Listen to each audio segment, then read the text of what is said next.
今日咧就2025年9月啦，我哋咧就又嚟到九州福岡啦。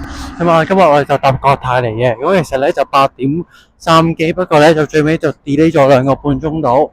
咁我哋而家咧去到福岡，即係酒店 check 完 in 咧，就已經咧就成5點幾噶啦。咁我哋今次咧就住喺一個赤坂嘅，咁就天神隔離嘅一個站咯。咁啊 JAL 日韓嘅酒店啦。咁啊5點鐘咧，我哋今日咧就7點半咧就食燒肉 book 咗噶啦。咁而家咧就去揾少少嘢食啦，就有2個零鐘。因為咧晏晝咧就食咗飛機餐就唔係咁夠啊，所以而家就去食啲嘢先。今日咧晏晝啦，咁啊嚟咗依間咧食天婦羅嘅。呢一間咧就會喺門口排隊啦，跟住佢就會用買飛嘅模式啦，就好似拉麵咁樣嘅。咁然之後咧就買完之後咧就入咗啦，然之後咧就等佢就即叫即炸咁樣就會喺度上俾你咯，係啦。咁啊嗌咗2個定食啦，跟住同埋追加咗啲海鮮類啊、野菜類嘅。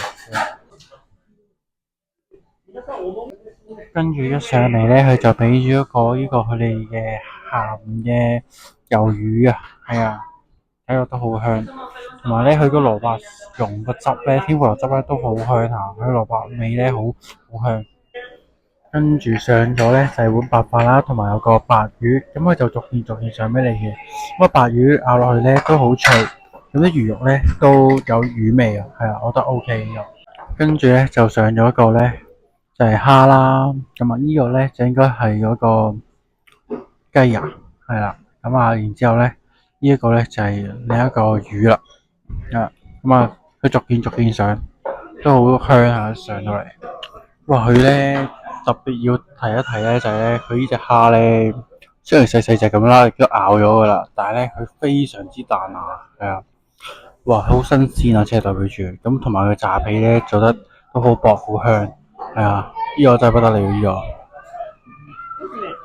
好啦，咁啊最後咧就上埋呢個魷魚啦，同埋一個追加嘅炸洋葱啊，係啊！咁啊未試過炸洋葱，咁啊半邊洋葱咁上。